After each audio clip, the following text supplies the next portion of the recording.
नमस्कार, कैसे हैं आप? तो इस समय मैं हूँ पिथौरागढ़ जनपद के डीडीहाट तहसील के ग्राम सभा तल्ली मिर्थी में, और ये मेरे पीछे जो आप देख रहे हैं ये है मेरा पैतृक आवास, जो हमारे पूर्वजों का आवास है, जहाँ हमारे पिताजी पैदा हुए थे। और इस समय आप देख रहे हैं इसकी हालत कैसी हो चुकी है, बिल्कुल जर्जर हालत में है ये, और ये टूट चुका है ऊपर। तो मैं दिखाता हूँ आपको, ये तो देख सकते हैं आप कैसे बिल्कुल खंडहर हो चुका है ये टूटकर। लगभग 100 साल पुराना तो ये मकान होगा ही।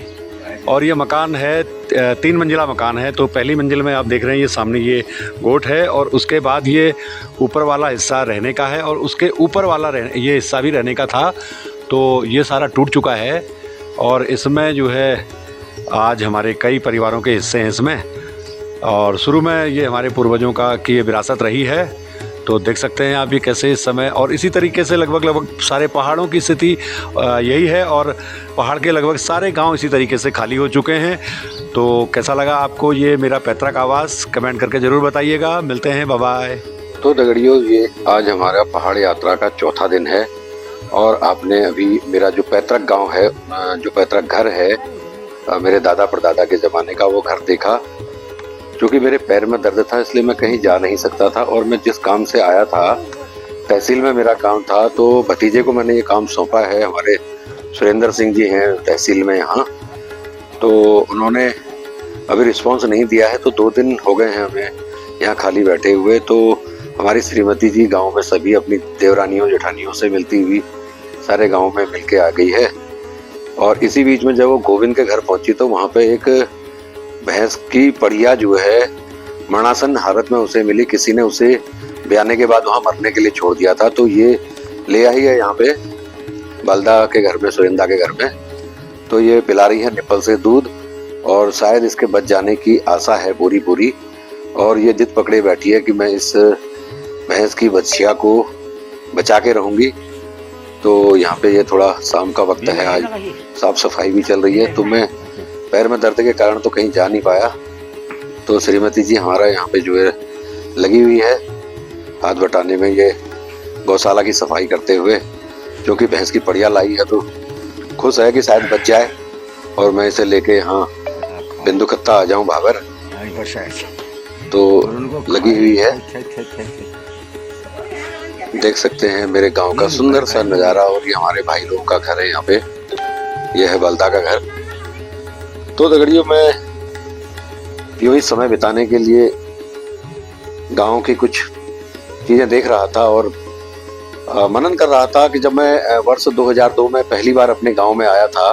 जैसा कि आप जानते हैं कि मेरी पैदाइश दिल्ली की है, और मैंने पहाड़ कभी देखा नहीं था। तो यहाँ आने के लिए 2 किलोमीटर का पैदल मार्ग तय करना पड़ता था। तो आदरणीय बिशन सिंह चुफाल जी की बड़ी मेहरबानी हुई कि 30 साल विधायक बनने के बाद उन्होंने मेरे गांव तक 2 किलोमीटर सड़क दे दी है। लेकिन इसके बावजूद गांव की हालत बहुत जर्जर है। सड़क निर्माण के दौरान बहुत सारी खामियां देखने को मिली, टूटी फूटी सड़क है, और कभी भी बड़ी दुर्घटना को न्योता दे सकती है। यहाँ का विकास में देख रहा था, यहाँ के जो ग्राम प्रधान हैं, और पिछले कई ग्राम प्रधान आए और गए, लेकिन उन्होंने भी इस गाँव के लिए कोई विशेष ध्यान नहीं दिया है।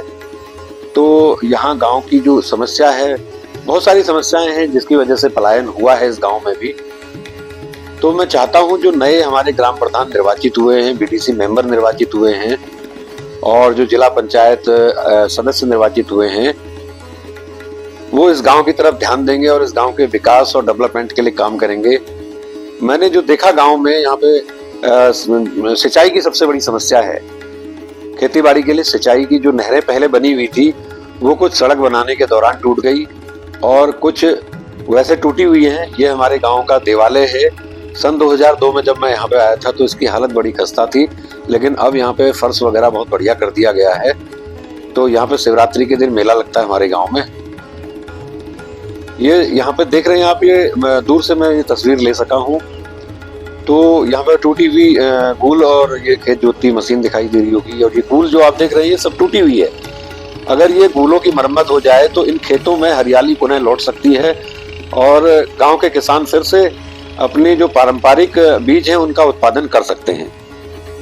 इसके साथ ही गांव के अंदर पैदल मार्गों का न होना, स्ट्रीट लाइटों का न होना, सफाई की समुचित व्यवस्था न होना, चिकित्सालय यहाँ से बहुत दूर डीडीहाट है, लगभग 8 किलोमीटर 9 किलोमीटर की दूरी पर, चिकित्सालय की व्यवस्था न होना, रोजगार का समुचित प्रबंधन न होना, किसानों की फसलों का सही ढंग से विपणन न किया जाना, कृषि उत्पादन मंडी समितियों का न होना, कोल्ड स्टोरेज का न होना तथा विभिन्न प्रकार की ग्रामीण विकास योजनाओं का सही ढंग से इस्तेमाल न किया जाना सबसे बड़ी समस्या है। बेहतर जीवन और रोजगार की तलाश में लोग लगातार शहरों की ओर पलायन कर रहे हैं, जिससे हमारा गांव भी पूरी तरह खाली होने की स्थिति में आ चुका है। ऐसा नहीं है कि हमारे गांव के लोग मेहनती नहीं हैं, बेहद मेहनती हैं, लेकिन जरूरत है सही दिशा में काम करने की, सही ढंग से कृषि नियोजित करने की, सही ढंग से ग्राम सभाओं को संगठित कर मिलजुल कर काम करने की। तो मैं आशा करता हूं कि जो हमारे नवनिर्वाचित ग्राम प्रधान और तमाम पंचायतों से जुड़े हुए लोग हैं वो इस गांव की तरफ ध्यान देंगे और इसे बेहतर बनाने का प्रयास करेंगे, ताकि दूर दराज बैठे हुए इस गांव के अन्य लोग वापस रिवर्स पलायन कर सके। इस गांव को पर्यटन से भी जोड़ा जा सकता है, होम स्टे की व्यवस्था भी यहाँ की जा सकती है और भी कई ऐसे रोजगार हैं जो यहाँ किए जा सकते हैं। तो साथियों, ये था मेरा गांव। मिलता हूँ फिर एक नए ब्लॉग के साथ में। नमस्कार।